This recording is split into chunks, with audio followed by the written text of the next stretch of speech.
जितने भी मेरे प्यारे दोस्त क्लास 10th के स्टूडेंट हैं और 2024-25 में अपना पेपर देने वाले हैं क्लास 10th हिंदी का, तो जो बोर्ड ने ऑफिशियल मॉडल पेपर जारी किया है उसका आज की इस वीडियो में फुल सोल्यूशन लेकर आए हैं। देख सकते हैं आज की इस वीडियो में आपको क्लास 10th हिंदी के मॉडल पेपर का पूरा हल बताने वाले हैं। फुल सोल्यूशन के साथ इस वीडियो को लेकर आ चुके हैं और इस वीडियो को जो स्टूडेंट अंत तक देख लेगा इस वीडियो में उसका 70 में 70 नंबर पक्का हो जाएगा। और ऐसी वीडियो आपको पूरे यूट्यूब पर कहीं नहीं मिलेगी, ये दावे के साथ बोल सकता हूं, क्योंकि आज की इस वीडियो में बोर्ड की कॉपी पर इसका पूरा सोल्यूशन लेकर लाया हूं जो कि कोई नहीं बताता है। तो मैं गारंटी देकर बोल रहा हूं कि जो स्टूडेंट अच्छे से इसको देख लेगा तो उसको कॉपी लिखने का अच्छा तरीका भी मालूम चल जाएगा, प्लस में इस मॉडल पेपर का सोल्यूशन भी देख लेगा।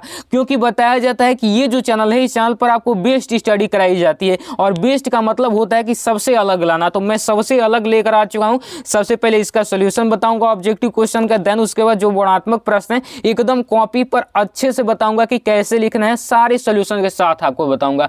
तो आप सबसे एक ही रिक्वेस्ट है कि वीडियो को लाइक कर दीजिएगा, क्योंकि इसको लिखने में मुझे बहुत ज़्यादा मेहनत लगा है। तो वीडियो को लाइक कीजिएगा और दोस्तों में भी शेयर कर दीजिएगा भाई, क्योंकि वो भी आपके दोस्त हैं, उनकी भी थोड़ी हेल्प हो जाएगी। और बाकी चलिए यहाँ पर वीडियो को स्टार्ट करते हैं। तो सबसे पहले देखिए, सबसे पहला आपका आता है खंड अ, जिसमें आपके बहुविकल्पीय प्रश्न दिए जाते हैं जो कि 20 नंबर के रहते हैं। तो सबसे पहले देखिए, पहला बहुविकल्पीय प्रश्न है कि बाबू गुलाब राय किस युग के लेखक हैं। युग कहने का मतलब बहुत सारे युग हमारे हिंदी में है, आदिकाल, भक्ति काल, उसी तरीके से युग में भी बांटा गया है, जैसे भातेंद्र युग, द्विवेदी युग, शुक्ल युग, शुक्लोत्तर युग, क्षयोत्तर युग, ये सारे युग में बांटे गए हैं। तो इसमें बताना है कि आपको कि बाबू गुलाब राय जो हैं ये किस युग के लेखक हैं, 1 नंबर आपको मिलेगा। तो जो बाबू गुलाब राय हैं मेरे भाई वो जो है शुक्ल युग के लेखक हैं। किस युग के? शुक्ल युग के लेखक हैं। अच्छे से क्लियर हो गया। बाकी चलिए अगला क्वेश्चन देखिए, कह रहा है कि चिंतामणि किस विधा की है। विधा आपको बताना है। विधा बहुत सारे प्रकार होते हैं विधा के, निबंध विधा होती है, नाटक विधा होती है, कहानी विधा होती है,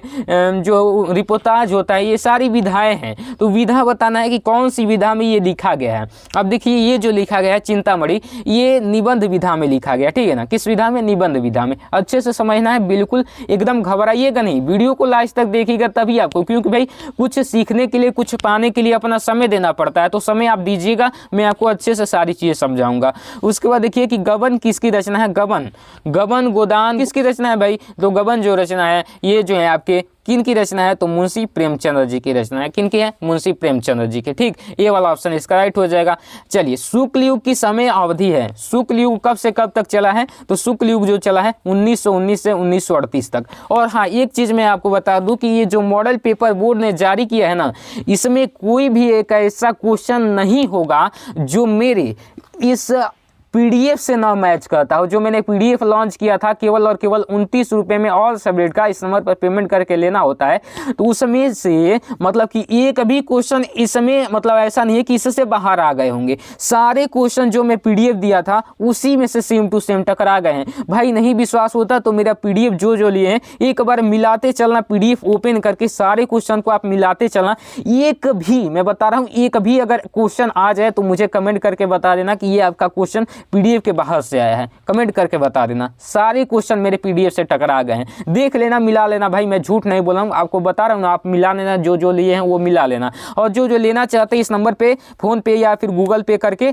और 29 रुपये भेज देना और इसका स्क्रीनशॉट इसी नंबर पे भेज देना, आपको चला जाएगा भाई। चलिए यहाँ पर देखिए, नीड़ का निर्माण फिर किस विधा की रचना। मैंने बताया ना, विधा बार बार पूछा जाता है। तो ये नीड़ का निर्माण फिर जो है ना, ये आपकी आत्मकथा विधा की रचना है। ठीक, चलिए, प्रिय प्रवास किस युग की रचना है। अब बहुत ज़्यादा आसान है, आप जानते हैं प्रिय प्रवास जो है द्विवेदी युग की रचना है। किस युग की है? द्विवेदी युग की रचना है, ठीक है ना। चलिए, मधुशाला किसकी रचना है। एकदम घलुआ सा सवाल है, क्वेश्चन है कि मधुशाला किसकी रचना है। तो ये जो है हरिवंश राय बच्चन, जो अमिताभ बच्चन को आप जानते हैं, उनके पिता थे हरिवंश राय बच्चन जी। चलिए, भारत भारती किसकी रचना है। भारत भारती बहुत ज़्यादा आसान, हर साल पूछा जाता है। मैथिली शरण गुप्त जी की रचना है भारत भारती। ठीक, चलिए बाकी इसको हम देखेंगे। देखिए इस प्रकार से, आधुनिक काल कब से कब तक है। आधुनिक काल, जिसको मैंने बताया ना कि आधुनिक काल को, जो आज का हमारा जो समय चल रहा है इसी को हम आधुनिक काल बोलते हैं। तो आधुनिक काल कब से कब तक है ये आपको बताना है। तो देखिए भाई, जिसमें मैंने आपको पहले ही बहुत सारे वीडियोज़ में आपको ट्रिक बता दिया है कि जिसमें आज तक या अब तक लगा हो, समझिएगा कि वही आधुनिक काल का असली समय सीमा है। तो देखिए इसमें अब तक लगा है, बिना देखे आंख मूंद कर टिक कर दीजिएगा इस चीज़ को, ठीक है ना, इसी को टिक कर दीजिएगा। जिस ऑप्शन में अब तक आज तक रहे उसमें टिक कर दीजिएगा। मतीराम किस युग के कवि हैं? तो मतीराम जो हैं रीतिकाल के कवि हैं। और हास्य रस का स्थायी भाव क्या होता है? तो बहुत सारे स्टूडेंट जानते हैं कि हास्य होता है। सोहत ओढ़े पीठ पट श्याम सलोने गात, मनो नीलमणि शैल पर आतप परियो प्रकाश। इसमें बताना है कि कौन सा अलंकार है। मैंने पीडीएफ को जब पढ़ाया था आपको तो मैं बताया था आपको कि मनो मानो जनहु जानहु जिसमें आएगा, ये आँख मूंद के उत्प्रेक्षा अलंकार को टिक मार दीजिएगा। इसकी पहचान यही होती है कि मनो मानो जनहु जानहु उसमें आएगा। बाकी चलिए, रोला छंद में कुल कितने चरण होते हैं मेरे भाई? तो रोला छंद में जो चरण होते हैं 4 चरण होते हैं, देखिएगा। और पहले और तीसरे चरण में कितनी मात्राएं होती है और दूसरे और चौथे में कितनी होती है, कमेंट करके आप बता दीजिएगा तो मैं जान जाऊंगा कि आपकी तैयारी बेहतरीन है। चलिए, आकर्षण शब्द में किस उपसर्ग का प्रयोग किया गया है? तो आकर्षण शब्द में जो उपसर्ग प्रयोग किया गया है आ उपसर्ग का प्रयोग किया गया है। इसको तोड़ेंगे तो कर्षण एक शब्द बंध है और उसके आगे का जो शब्द है उसी को उपसर्ग कहा जाता है। तो आ रहा है, तो आइए यहाँ पर राइट आंसर हो जाएगा। चलिए, रचना के आधार पर वाक्य के कितने भेद होते हैं? तो रचना के आधार पर जो वाक्य के भेद होते हैं ना वो 3 होते हैं, ठीक, 3 भेद होते हैं। चलिए, पीताम्बर में कौन सा समास है? पीताम्बर में कौन सा समास है? तो पीताम्बर में बहुब्रीहि समास है। कौन सा समास है? बहुब्रीहि समास है, ठीक। चलिए, आंसू का तत्सम रूप क्या है? आंसू का तत्सम क्या होता है? आंसू होता है एकदम। तत्सम मतलब संस्कृत, समझिएगा, तत्सम मतलब संस्कृत, तो आंसू हो जाएगा। कर्तृ वाच्य में किसकी प्रधानता होती है? कर्तृ यहाँ पर आ रहा है ना, तो कर्तृ आ रहा है तो क्या हो गया? कर्ता हो गया, तो कर्ता की प्रधानता होगी, यही वाला ऑप्शन राइट हो जाएगा। बाकी यहाँ पर ताबी शब्द में वचन एवं विभक्ति होगा, तो ताबी शब्द में कौन सा वचन कौन सा विभक्ति? तो चतुर्थ विभक्ति बहुवचन हो जाएगा। निम्नलिखित में सर्वनाम है, अरे भाई घलुआ सा क्वेश्चन है, सर्वनाम कौन सा है? वह हो जाएगा, वह सर्वनाम है। ही सी इट आपने पढ़ा होगा, इंग्लिश में वह सर्वनाम हो जाएगा। संज्ञा के स्थान पर जो प्रयोग किया जाता है उसी को तो हम सर्वनाम बोलते हैं। चलिए, अब इसको हम पलटते हैं। प्लीज टर्न ओवर, PTO का मतलब क्या होता है मेरे भाई? प्लीज टर्न ओवर, पीछे पलटिए। तो देखिए, हमने पीछे पलट दिया भाई। अब देखिए, यहाँ पर कह रहा है कि वर्णात्मक प्रश्न खंड ब, जिसका मार्क है 50 यानी कि 50 नंबर का है।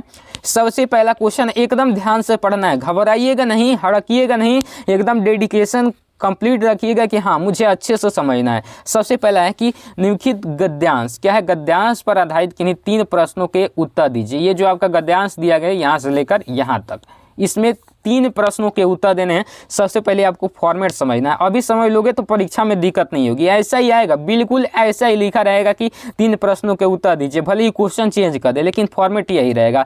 अब 3 प्रश्न रहेंगे और प्रत्येक प्रश्न 2-2 नंबर का रहेगा। 3 × 6 यहाँ पर लिखा हुआ है, यानी कि 3 क्वेश्चन रहेंगे और प्रत्येक क्वेश्चन 2-2 नंबर का, 6 नंबर का रहेगा। अब इसमें भी जो इंपॉर्टेंट होता है ना, जो अंडरलाइन किया जाता है वही इंपॉर्टेंट होता है, उसी का हर चीज़ बताना होता है अच्छे से। तो इसी का आपको संदर्भ बताना है पहले नंबर में और इसकी व्याख्या करनी है जो अंडरलाइन किया गया है। और यहाँ पर एक क्वेश्चन आपसे पूछ दिया जाएगा, पूरे पैराग्राफ से कहीं से भी पूछ दिया जाएगा कि लेखक के अनुसार यहाँ पर पूछा गया कि समाज में भिन्नता देखकर लोग एक दूसरे की ओर क्यों आकर्षित होते हैं, इसी में से खोजकर आपको बताना है। बाकी ये ज़्यादातर अंडरलाइन किया हुआ है में से ही पूछता है, लेकिन अगर कभी कभी ये पूरे में से भी पूछ देगा, इतना आप समझ लीजिए, ठीक। तो आपको अच्छे से इनको पढ़ भी लेना है। चलिए, बाकी यहाँ पर देखते हैं कि इनका उत्तर हमको कैसे लिखना है। तो देखिए, ये है आपकी बिल्कुल बोर्ड जैसी कॉपी, ऐसे ही आपको बोर्ड एग्जाम में लिखना है। और एग्जामिनर का बाप, बता रहा हूँ, एग्जामिनर का बाप भी आपका 1 नंबर काटने में हेजिटेट हो जाएंगे। जी हाँ, मेरे शब्दों को गौर कीजिएगा, क्योंकि ऐसी कॉपी बहुत सारे टॉपरों से बात करके, इवन खुद को एक टॉपर बना के तब ये कॉपी आपको लिखना बताया हूँ। और ऐसी कॉपी मैं दावे के साथ बोल सकता हूँ कि कहीं पर भी सोशल मीडिया पर खोज लीजिएगा, ऐसी कॉपी लिखने का फॉर्मेट कोई नहीं लेगा। आपका ये डिजिटल स्टडी 1 चैनल केवल देता है, समझिएगा। सबसे पहले देखिए यहाँ पर कि ये आपका उपयुक्त गद्यांश का आपको संदर्भ लिखना है। तो सबसे पहले देखिए कि लिखने का फॉर्मेट कैसा होना चाहिए, क्योंकि बहुत सारे लड़के दिन रात मेहनत करते हैं, बहुत ज़्यादा पढ़ाई करते हैं, लेकिन आपने सुना होगा उनके मुंह से कि मेरे नंबर कम आ गए। तुम्हारे नंबर कम इसीलिए आ गए कि तुम एग्जामिनर को अच्छे से बता ही नहीं पाए रहे हो कि तुम क्या लिख रहे हो, तो तुम्हारे नंबर तो कम आएंगे ही आएंगे, क्योंकि आपकी कॉपी ही एग्जामिनर के पास जाती है। और कॉपी में जितना आप इंटेलिजेंसी भर देना चाहते हो वो सब कुछ कुछ भर दीजिए, क्योंकि आपकी इंटेलिजेंसी नहीं जाने वाली, आपकी कॉपी में जितना लिखे हो वही जाने वाली है। तो इसी चीज़ को हमें अच्छे से लिखना है। तो सबसे पहले वर्णात्मक प्रश्न खंड ब है, तो सबसे पहले ऊपर में बनाना है खंड ब। जब भी लिखो ऊपर में खंड ब बना देना, जो भी खंड यहाँ पर लिखा होगा वो बना देना, ठीक। कोई ज़रूरी नहीं है कि खंड ब, जो भी लिखा होगा, पार्ट ए भी लिख सकता है भाई, कोई भी कुछ भी लिख सकता है, तो पार्ट ए ही लिख देना तुम। उसके बाद यहाँ पर लिखा वर्णात्मक प्रश्न, तो यहाँ पर लिखना वर्णात्मक प्रश्न। उसके बाद यहाँ पर प्रश्न उत्तर 1 सॉल्व कर रहे हो तो प्रश्न उत्तर 1 लिख देना, या फिर जो भी प्रश्न उत्तर आप सॉल्व कर रहे हो उसी को लिखना। बहुत सारे लड़के लिखते हैं यहाँ पर प्रश्न संख्या, प्रश्न संख्या नहीं लिखना, प्रश्नोत्तर लिखना है। प्रश्न संख्या लिखने का मतलब कि आप प्रश्न लिख रहे हो, लेकिन प्रश्न उत्तर मतलब प्रश्न का उत्तर, प्रश्न का उत्तर 1 का यहाँ पर करा जा रहा है, प्रश्न उत्तर का मतलब। तो प्रश्न उत्तर 1 और ब्रैकेट में ये गद्यांश कर रहे हैं ना, तो गद्यांश लिखना है। ये चीज़ आपको कोई नहीं बताएगा, मैं गारंटी देकर बोल रहा हूँ। गद्यांश लिख दोगे अच्छे से एग्जामिनर समझ जाएंगे कि बच्चा हमें कितना बेहतरीन तरीके से समझाने की कोशिश कर रहा है। अब वो कर दोगे तो भाई एग्जामिनर को जब खुश कर देना होता है, खुश हो गए, भर भर के नंबर मिलेंगे, ये कोई नहीं रोक पाएगा। चलिए यहाँ पर अब आपसे पूछ रहा है फर्स्ट नंबर का गद्यांश, तो गद्यांश लिखने संदर्भ, तो संदर्भ लिखने से पहले एक छोटी सी लाइन संकेत बना देंगे। संकेत से एकदम बेहतरीन तरीके से यहाँ के 2 शब्द और यहाँ के 2 शब्द डाल देंगे बेहतरीन तरीके से, एकदम आपके एग्जामिनर काफ़ी प्रसन्न हो जाएंगे। उसके बाद यहाँ पर फर्स्ट में गद्यांश का संदर्भ पूछ रहा है, तो फर्स्ट लिख के गद्यांश का संदर्भ लिख देंगे। संदर्भ में यहाँ पर लिखेंगे प्रस्तुत गद्यांश हमारी पाठ्य पुस्तक हिंदी के मित्रता नामक पाठ से लिया गया है और इसके लेखक आचार्य रामचंद्र शुक्ल जी हैं। आप ऐसे ही पता चल जाएगा कि ये मित्रता पाठ से लिया गया और इसके लेखक आचार्य रामचंद्र शुक्ल हो गए। इतना आराम से लिख देना है, घबराना नहीं है बिल्कुल। एग्जाम में घबराना न, क्योंकि आपका भाई आपके साथ है, सारी चीज़ें बता दूंगा अभी से ही, एकदम अच्छे से तैयारी हो जाएगी। और चैनल को सब्सक्राइब लीजिएगा, क्योंकि इतनी ज़बरदस्त तैयारी पूरे YouTube पर आपको कोई नहीं देगा, दावे के साथ मैं बोलता हूँ। मैं ये नहीं कि अपनी कोई बड़ाई कर रहा हूँ, लेकिन जो मैं अच्छे से बताता हूँ सारी चीज़ें एकदम कोई नहीं बताएगा। खुद टॉपर रह चुका हूँ अपने गांव का, अपने मतलब कि गांव में जितना भी 8-10 गांव हैं उसमें टॉपर रह चुका हूँ, तो सारी चीज़ें काफ़ी बेहतरीन तरीके से मेरा एक्सपीरियंस बताता है, ठीक। मैं नहीं बताता हूँ, एक्सपीरियंस। बाकी यहाँ पर देखिए गद्यांश के रेखांकित अंश की व्याख्या कीजिए, तो रेखांकित अंश की व्याख्या में लिखेंगे, ये जो अंडरलाइन किया गया है इसको सबसे पहले पढ़ के आपको बता देता हूँ कि यह कोई बात नहीं है कि एक ही स्वभाव और रुचि के लोगों में मित्रता हो सकती है। समाज में विभिन्नता देखकर लोग एक दूसरे की ओर आकर्षित होते हैं। इतना का ही आपको क्या करना है, व्याख्या बताना है। और व्याख्या में बढ़ा चढ़ाकर जो भी चीज़ें लिखनी होती है आप लिख दीजिएगा। देखिए 2 नंबर का आपका व्याख्या पूछेगा तो 5 से 6 लाइन में कोशिश कीजिए कि खत्म ही हो जाए। तो देखिए हमने लिखा है कि शुक्ल जी कहते हैं कि 2 व्यक्तियों में मित्रता होने के लिए आवश्यक नहीं है कि उनके स्वभाव एक जैसे हों, उनकी रुचियां भी समान हों, वरन भिन्न भिन्न स्वभाव के लोगों में भी मित्रता हो सकती है। समाज में व्याप्त भिन्नता को देखकर धनी निर्धन धनी की ओर, निर्बल बलशाली यानी शक्तिशाली की ओर और विनीत नम्र व गंभीर और उत्साही व्यक्ति की ओर आकर्षित होते हैं, ठीक ना। विनीत जो होता है नम्र की ओर और गंभीर उत्साही व्यक्ति की ओर आकर्षित होते हैं। ये सारी चीज़ आपको लिख देना है। बाकी लेखक के अनुसार समाज में विभिन्नता देखकर लोग एक दूसरे की ओर क्यों आकर्षित होते हैं, क्यों होते हैं भाई, तो इसलिए होते हैं कि व्यक्ति में होने वाले गुणों का अभाव उससे अधिक गुणवान व्यक्ति की ओर आकर्षित करता है। भाई क्यों ना, जो भी आपके देखते हैं कि क्लास में जो टॉपर स्टूडेंट होता है तो हर एवरेज स्टूडेंट चाहता है उसकी ओर आकर्षित होता है, चाहता है कि उससे मेरा मित्रता हो जाए, दोस्ती हो जाए, कि मैं भी कुछ उसके जैसा बन सकूं। तो इसीलिए लोग समाज में भी लोग आकर्षित होते हैं अपने से अधिक बलशाली की ओर, उत्साही की ओर, यहाँ पर विद्वान की ओर, जो अपने से थोड़ा सा हाई लेवल का होता है उसकी ओर आकर्षित होते हैं। तो इसी चीज़ को तो लिख देना है भाई, नॉर्मल आपके डेली लाइफ से ही रिलेट कर रहा है। बाकी देखिए अथवा भी दिया गया है, अथवा भी। अब मान लीजिए कि बहुत सारे स्टूडेंट का ये डाउट रहेगा कि भैया हमको अथवा वाला करना है तो हम कैसे करेंगे। तो अथवा वाला करने के लिए देखिए आपको करना क्या होगा कि ये जो आपने प्रश्नोत्तर संख्या 1 गद्यांश लिखा, इसके बाद में ही यहाँ पर अथवा लगा सकते हो या फिर यहाँ पर अथवा लगा सकते हो, तब अथवा वाला कर सकते हो। बाकी सेम फॉर्मेट रहेगा, ठीक है ना। चलिए बाकी यहाँ पर इसको कर लेना अपने से, क्योंकि मैं आपको बता दूँ कि ये जो है ममता पाठ से लिया गया। संदर्भ इसका ममता पाठ और लेखक जयशंकर प्रसाद हो जाएंगे। बाकी इसको अच्छे से सॉल्व कर लेना, रेखांकित अंश की व्याख्या वगैरह। बाकी दूसरा नंबर प्रश्न, 10th का पेपर कोई भाई उतना नहीं होता, एकदम हलवा सा पेपर होता है। गद्यांश पद्यांश का यहाँ पर 3 प्रश्नों का उत्तर देना है। देख लीजिए यहाँ पर 6 नंबर का। तो बाकी देखिए इसको पढ़ना है। चरण कमल बंदो हरिराई जय की कृपा, परुलंग गिरी लंगे, अंधे को सब कुछ दर्शाई, बहिरे सुने गूंगे पुनि बोले, रंग चले से छत्र धराई, सूदा स्वामी करुणा में बार बार बंदो तही पाई। इसमें आपको बताना है कि पद्यांश का संदर्भ लिखना है, रेखांकित अंश की व्याख्या करनी है, उपयुक्त पंक्ति में कौन सा अलंकार है ये भी बताना है। अब चलिए आपको बताते हैं। सबसे पहले देखिए यहाँ पर थोड़ी थोड़ी सी चीज़ें आपको बता दूं, सेम यही रहेगा, 6 नंबर का ये भी था, 6 नंबर का ये भी रहेगा, पद्यांश वाला भी। बाकी इसमें देखिए संदर्भ कैसे पहचानना है, तो देखिए यहाँ पर सूरदास आ रहा है, तो यहाँ पर आपको पता चल गया कि सूरदास द्वारा रचित है, इसमें रचित होगा, क्योंकि लेखक लिखित में लेखक का होता है, लेकिन कवि का रचित रचना होता है, ठीक है ना, तो रचित हो जाएगा। रचित किसके द्वारा है? सूरदास द्वारा। अब इतनी ही आसानी से आपको लिख देना है। बाकी चलिए यहाँ पर हम संदर्भ लिखते हैं, कैसे लिखेंगे, बाकी सेम फॉर्मेट रहेगा। प्रश्नोत्तर संख्या 2 पद्यांश संकेत आपको बना देना है, जो भी अंडरलाइन किया गया है अंडरलाइन वाले को ही करना है, ध्यान रहे अंडरलाइन का ही 2 शब्द इधर का और 2 शब्द इधर का। बाकी संदर्भ में लिखेंगे प्रस्तुत पद्यांश हमारी पाठ्य पुस्तक हिंदी के सूरदास द्वारा रचित सूरसागर से अवतरित है। इतनी ही आसानी से एकदम लिखना है। बाकी उसके बाद देखिए रेखांकित अंश की व्याख्या बतानी है इसी का, बहिरे सुने गूंगी पोले पुनि बोले रंग चले शीर्षत धराई का ही रेखांकित अंश की व्याख्या बतानी है। तो कैसे बताएंगे मेरे भाई कि सूरदास जी कहते हैं कि ये जोड़ना है। सूरदास जी कहते हैं कि श्री कृष्ण भगवान की कृपा हो जाने पर बहरा व्यक्ति भी सुनने लगता है।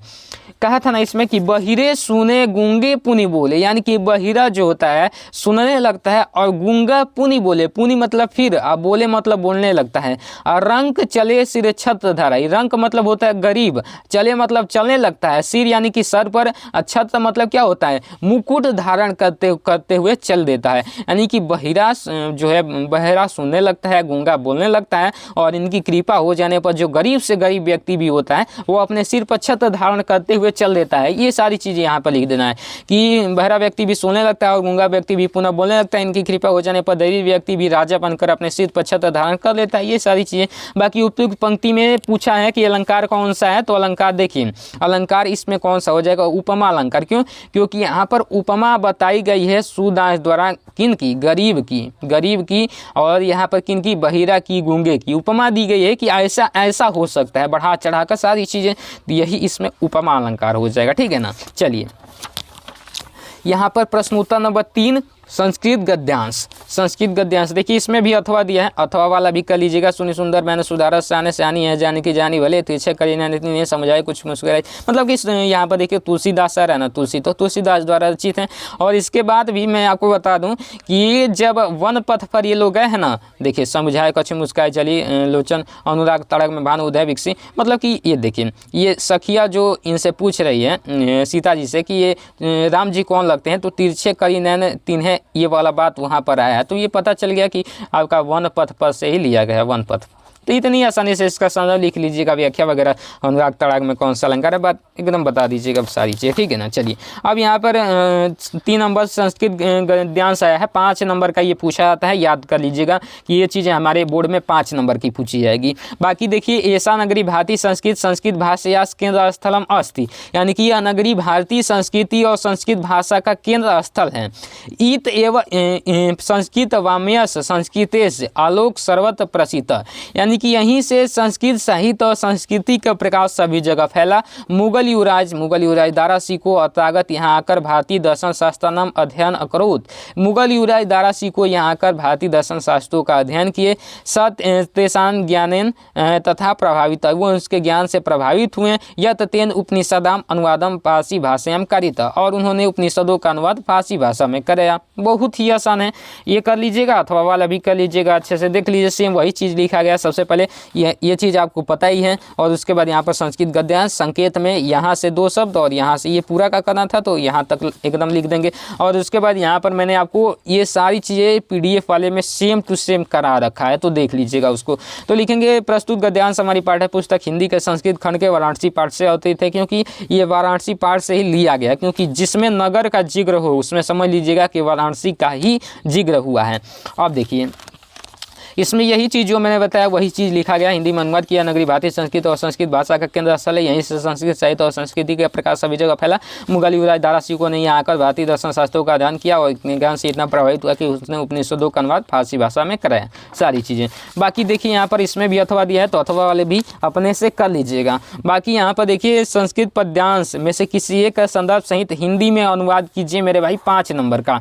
अब बहुत सारे लड़के डरा गए होंगे, मतलब डर गए होंगे, हमारे यहाँ भाई बहुत भोजपुरी चलता है, थोड़ा सा भाषा रिलेट हो जाती है, अब क्या ही बताएं आपको। तो देखिए यहाँ पर मानम हितवा प्रियो भवति क्रोधम हितवा न सोचियत कामम हितवा अथवा भवति लोभम हितवा सुखी भवेत, एक दिया है और अथवा में भी दिया है सर्वे भवन्तु सुखिनः सर्वे सन्तु निरामया सर्वे वदान्य प्रसन्नतु मा कश्चित् दुःख भाग् भवेत। एकदम इसको भी चाहो तो कर सकते हो और इसको भी चाहो तो कर सकते हो, लेकिन ये जो होता है पैराग्राफ मतलब कि हर बच्चों को याद आता है। सर्वे, मैंने तो भाई 10th में पूरा का पूरा ये सारी रट गया था कि सर्वे भवन्तु सुखिनः सर्वे सन्तु निरामया सर्वे वदान्य प्रसन्नतु मा कश्चित् दुःख भाग् भवेत, अच्छे से याद है। तो मतलब इसका है कि सर्वे भवन्तु सुखिनः यानी कि सब सुखी हो, सर्वे सन्तु निरामया यानी कि सब निरोगी हो, सर्वे वदान्य प्रसन्नतु यानी कि सब सुख को देखे, और मा कश्चित् दुःख भाग् भवेत कोई भी दुख का भागी न बने। ये बहुत ही बेहतरीन बातें यहाँ पर लिखी गई है। तो इसको लिखेंगे कि भारतीय संस्कृति से हालांकि लिया गया है, तो अच्छे से यहाँ पर संकेत लिखेंगे सर्वे भवन्तु डैश डैश दुःख भाग् भवेत, सबसे पहले अच्छे से बनाकर, अथवा मैंने बताया था इसी प्रकार से करना है। संदर्भ में लिखेंगे कि प्रस्तुत पद्यांश हमारी पाठ्य पुस्तक हिंदी के संस्कृत खंड के भारतीय संस्कृति, जैसा मैंने बताया पाठ से लिया गया है। अब हिंदी में अनुवाद सेम जो मैंने बताया, सब सुखी हो, सब रोग रहित हो, सब कल्याण को देखे अर्थात सभी का कल्याण हो, कोई भी दुखी ना हो अर्थात कोई भी दुख का भागी न बने। अर्थात आपको लगाना ही है भाई संस्कृत जो भी श्लोक कर रहे हो, क्योंकि उसमें थोड़ी सी चीज़ें मतलब एक्स्ट्रा ऐड की जाती हैं। बाकी 3 नंबर में आपका पूछा जाएगा प्रश्न 5 के यहाँ पर कि किसी एक का उत्तर दीजिए किसका, खंडकाव्य का। तो खंडकाव्य ये आपका है। खंडकाव्य भाई आपके देखिए आपके ज़िले के अनुसार लगता है, जो भी आपके ज़िले में खंडकाव्य लगता हो उसको अच्छे से तैयार कर लीजिएगा। अब मुझे तो नहीं पता मेरे भाई कि आप मेरे किस ज़िले के ऑडियंस हो, क्योंकि भाई ये जो ऑडियंस है हर ज़िला का देख रहे हैं, तो आपको ये बताना है हमें कमेंट करके कि आप किस ज़िले से देख रहे हो, कमेंट करके बता देना। मतलब कि कमेंट में लिख देना कि हाँ भैया हम इस ज़िले से हैं, मैं आपके जो भी खंडकाव्य होगा उस पर एक डेडिकेटेड वीडियो बना दूंगा। बाकी हाँ मेरे ज़िले में जो खंडकाव्य लगता है मेरे भाई ये कर्ण खंडकाव्य है, कर्ण खंडकाव्य लगता है। तो आइए थोड़ा सा मैं आपको बता देता हूँ कि खंडकाव्य, इससे पता चलेगा कितने में 3 नंबर का है तो कितने में लिखा है। यही चीज़ बहुत सारे लड़के कमेंट करते हैं कि भैया हमें ये चीज़ केवल आप बता दीजिए कि कितने में हम उसको लिखें, मतलब 1 पेज में लिखें, 2 पेज में लिखें, कितने में लिखें। तो वो चीज़ आप समझ लीजिएगा कि जो 3 नंबर का ये पूछा जाएगा तो आपको कम से कम 3 हेडिंग बना देना है और बाकी ये चीज़ आपको लिख देना है। जैसे देखिए यहाँ पर प्रश्नोत्तर 5 के खंडकाव्य करें और 6 नंबर का दूसरा नंबर, दोनों में से कोई एक करना है। तो दूसरा नंबर ये श्री कृष्ण का चरित्र चित्रण। तो सबसे पहले ये चीज़ आपको लिखना है, इनके बारे में थोड़ी सी चीज़ें आपको लिख देनी है। जैसे श्री कृष्ण कर्ण खंडकाव्य के उदात्त चरित्र महापुरुष हैं और वे एक अवतारी पुरुष और भगवान के रूप माने जाते हैं। उनके चरित्र की प्रमुख विशेषता निम्न है। अब यहाँ पर इनकी विशेषता बता दीजिएगा। कूटनीति की कर्ण खंडकाव्य के प्रमुख घटनाओं में श्री कृष्ण का विशेष हाथ है, वे पांडवों के परम हितैषी हैं और श्री कृष्ण हर पल उनका ध्यान रखते हैं। शत्रु को साम दाम दंड भेद की नीति द्वारा अपने वश में करना ये भली प्रकार जानते हैं। आपके जिले में लगता हो तो तैयार कर लीजिएगा अच्छे से इसको जो लिखा हूँ। परिस्थितियों के मर्मज्ञ श्री कृष्ण भविदृष्टा हैं और परिस्थितियों को भली प्रकार समझने में सक्षम है। वे भली प्रकार जानते हैं कि धर्म युद्ध में कर्ण को कोई नहीं मार सकता। पराक्रमी यानी कि श्री कृष्ण पराक्रम एवं सूरवीर पुरुषों की निष्पक्ष होकर प्रशंसा करते हैं। वे कर्ण को ये पराजय योद्धा भी समझते हैं और उनके शौर्य की भी बहुत प्रशंसा करते हैं। मेरे भाई आपको बता दूं कि अगर आपको जब भी समय मिले, मतलब ये अभी तो एग्ज़ाम चल रहे हैं, मतलब जब भी कोई खाली टाइम मिले, कुछ रील वगैरह जिस टाइम में आप देखते हो उस टाइम में मेरे हिसाब से आपको एक बार महाभारत देख लेना चाहिए अच्छे से। मैं अभी भी देखता हूँ महाभारत, में देखता हूँ जब भी मुझे खाली टाइम मिलता है महाभारत का एपिसोड देखता हूँ, रामायण का एपिसोड देखता हूँ, क्योंकि उससे सारी चीज़ें सीखने को मिलती हैं, लाइफ जीने की सीखने की मिलती हैं। और आपके एग्जाम में भी बहुत सारी चीज़ें महाभारत से पूछी जाती है। अभी ये क्लास 10th में हो तो भी पूछी जाएगी, क्लास 12th में जाओगे तो भी पूछी जाएगी। तो ये महाभारत एक बार अच्छे से देख लेना, उनके जितने भी पात्र हैं उनका नाम याद कर लेना, उनकी घटनाओं को याद कर लेना, क्योंकि जो चीज़ें हम वीडियो के रूप में देखते हैं वो हमें अच्छे से याद होती है। इसको तो पढ़ोगे तो भाई ये सारी चीज़ें कुछ नहीं समझ में आएगी, लेकिन वीडियो में देखोगे तो काफ़ी अच्छे से समझ में आएगी। हाँ तो देख लीजिएगा। बाकी देखिए यहाँ पर प्रश्नोत्तर नंबर 6 के क में आपका लेखक परिचय आएगा। देखिए यहाँ पर कि लेखक परिचय देते हुए उनकी एक प्रमुख रचना, एक ही रचना बतानी है, उनका उल्लेख कर देना है। जैसे मैं डॉक्टर राजेंद्र प्रसाद, जयशंकर प्रसाद, आचार्य रामचंद्र शुक्ल। और खुशी की बात यह है कि इन तीनों का जीवन परिचय मेरे PDF में है, जाकर देख लीजिएगा। जो स्टूडेंट लिए हैं उनको तैयार कर लीजिएगा। 5 नंबर का ये पूछा गया है। देखिए सबसे पहले यहाँ पर ध्यान दीजिएगा, 6 के क नंबर में पूछा गया है। तो ये चीज़ आपको हेडिंग में हमेशा मेंशन कर देना है कि 6 के क में। बहुत सारे लड़के ये चीज़ छोड़ देते हैं, यही चीज़ छोटी छोटी छोड़ोगे तो टॉपर नहीं बन पाओगे मेरे भाई। छोटी छोटी चीज़ों पर भी ध्यान देना है। और 6 के क में लेखक परिचय लिख देना है ब्रैकेट में, इससे एकदम क्लियर हो जाएगा जो भी टीचर कॉपी चेक करेंगे कि लेखक परिचय ही बच्चा लिखा है। तो ये सारी चीज़ें एकदम पॉइंट वाइज लिखा जाता है। अब देखिए रचना, मतलब कि एक रचना लिखनी है उनकी जीवन परिचय देते हुए, तो 3 दिया है भाई, तीनों में से किन्हीं एक का कर दो। तो जैसे यहाँ पर आचार्य रामचंद्र शुक्ल का तीसरा नंबर किया गया है, तो इसी को मैं आपको बता देता हूँ, क्या दिक्कत। तो 3 नंबर यहाँ पर लिखकर आचार्य रामचंद्र शुक्ल हमने लिख दिया और एक लाइन छोड़कर यहाँ पर जीवन परिचय बना दिया। और बाकी यहाँ पर थोड़ा स्पेस छोड़कर इस साइड से, मतलब इस साइड जो कॉपी खत्म होती है ना, इसके थोड़ा सा इधर से एक ब्रैकेट बना देंगे और इसमें नाम, पिता, जन्म, जन्मस्थान, मृत्यु और रचनाएं, ये 3 चीज़ें आपको लिख देनी है। 3 चीज़ें, सॉरी 4-5 चीज़ें ये आपको लिख देनी है। जैसे नाम में रामचंद्र शुक्ल का लिख रहे हो, पिता का नाम इनका क्या है, जन्म कितना है भाई, जन्मस्थान कहाँ है, मृत्यु कब हुई, इनकी रचनाएं क्या है। क्योंकि भाई जानते हैं एग्जामिनर जो होते हैं कॉपी चेक करते हैं। मैंने तो बहुत सारे एग्जामिनरों से बात भी कर चुका हूँ और मेरे अंकल जो हैं एग्जामिनर हैं ही, वो भी कॉपी भी चेक करते हैं, ठीक है ना। एग्जामिनर है और कॉपी चेक करते हैं, तो उनसे भी बहुत सारी चीज़ें बातें डिस्कस होता है। तो ये देखिए यहाँ पर होता क्या है कि जो भी चीज़ें आप संक्षिप्त में यहाँ पर लिख दोगे तो एग्जामिनर का सबसे पहला ध्यान उसी पर जाएगा।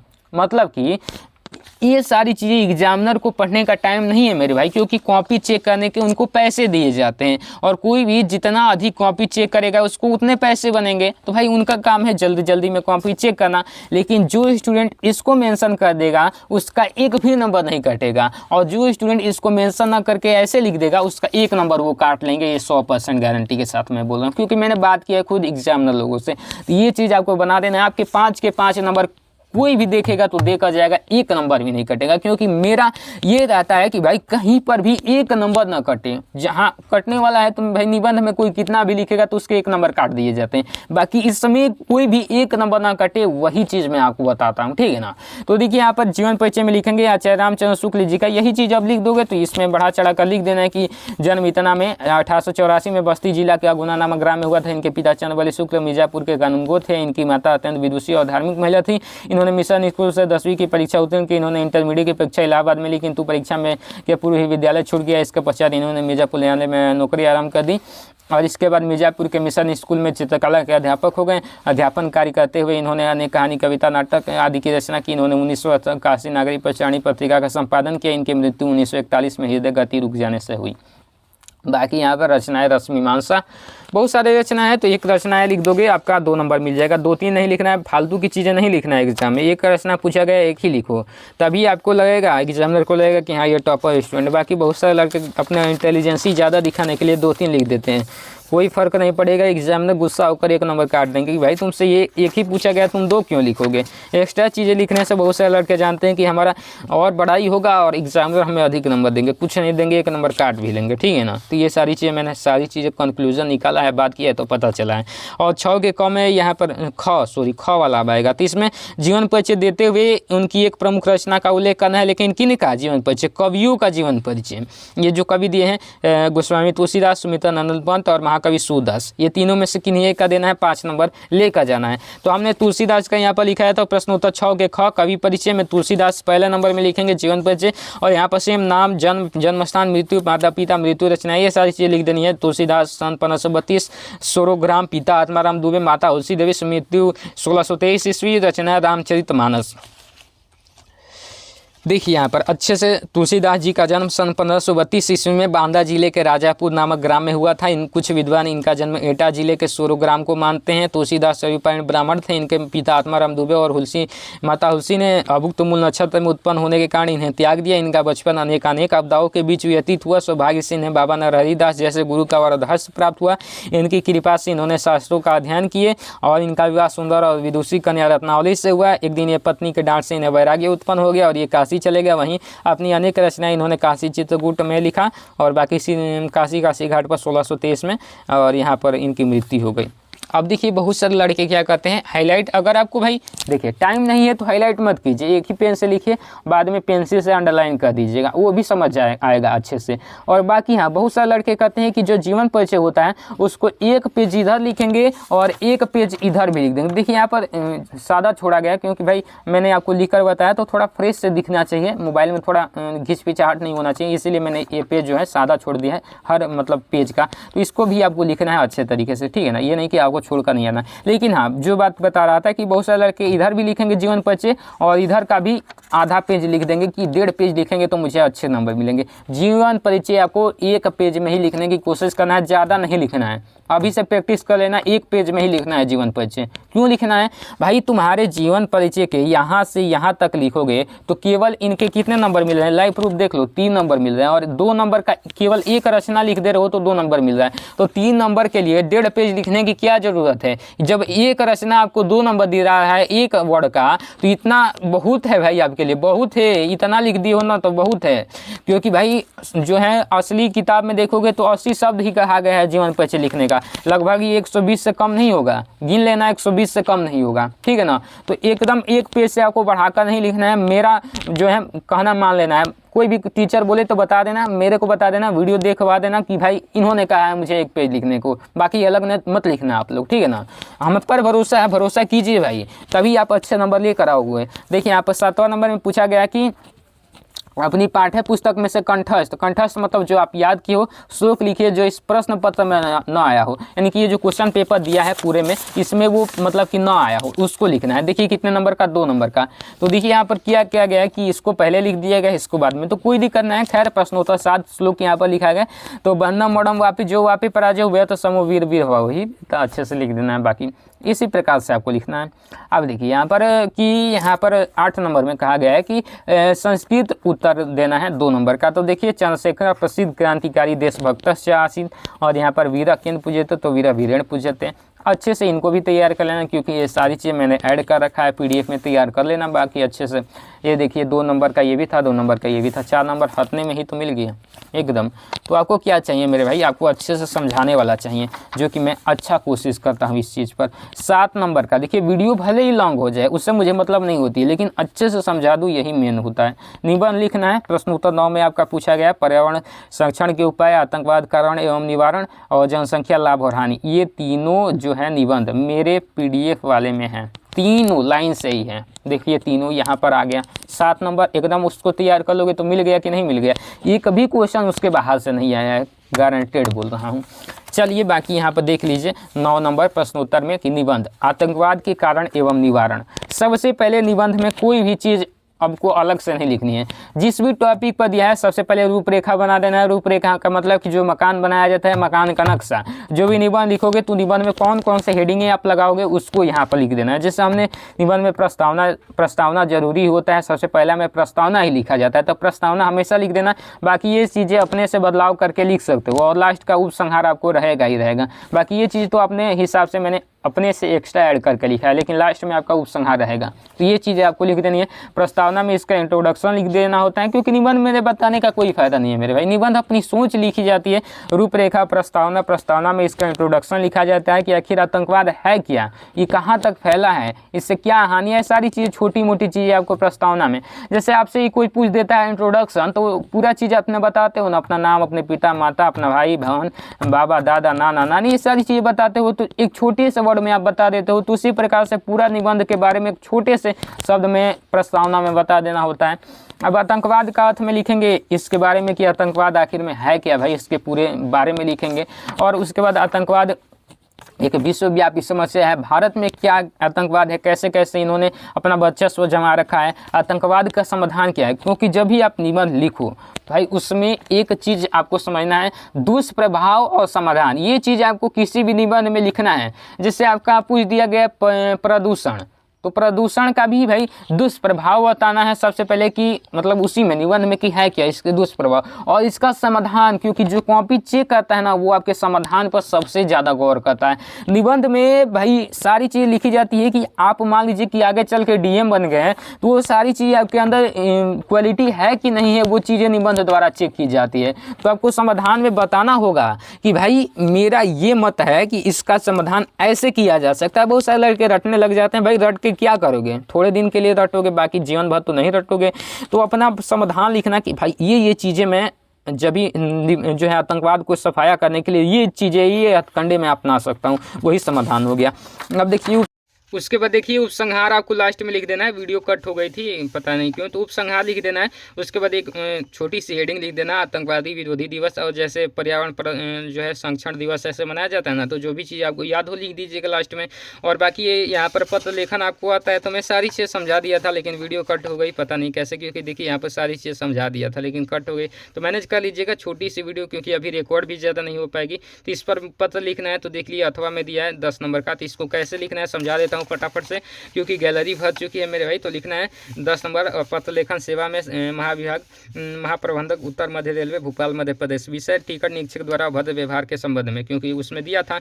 तो महोदय सविनय निवेदन है कि मैं कल भोपाल निजामुद्दीन एक्सप्रेस से लखनऊ से दिल्ली जा रहा था, जिसमें मेरी माँ, मेरी पत्नी और मेरे 2 छोटे बच्चे भी शामिल थे। मैंने पूरे परिवार का टिकट ले रखा था, किंतु अपने 2 बच्चों जिनकी उम्र 4 साल और 2 साल है उनका नहीं लिया था, क्योंकि 5 साल के कम उम्र के बच्चों का टिकट नहीं लगता। किंतु टिकट निरीक्षक के मतलब इन्होंने यात्रा के दौरान चेक किया और मैंने 2 बच्चों के पास टिकट न होने के कारण पैसों की मांग करने लगे और हमारे साथ अवैध व्यवहार करने लगे। मैंने उन्हें समझाया कि 5 साल के कम उम्र के बच्चों का टिकट नहीं लगता, तो फिर वो मुझे कहने लगे कि भाई अभद्र व्यवहार करने लगे और जेल जाने की धमकी देने लगे। और पर मुझे सरकारी कर्मचारी से यह बताओ कि उम्मीद नहीं थी। अतः आपसे निवेदन है कि इस टिकट निरीक्षक पर उचित कार्रवाई करें। निदांग आपको दे देना है और भवदीय में जो भी आपका नाम हो वो लिख देना है। बाकी ये मैंने समझा रखा था लेकिन वीडियो कट हो गई पता नहीं कैसे। बाकी हाँ आपको अच्छे से अच्छे समझा दिया। तो बाकी जय हिंद वंदे मातरम।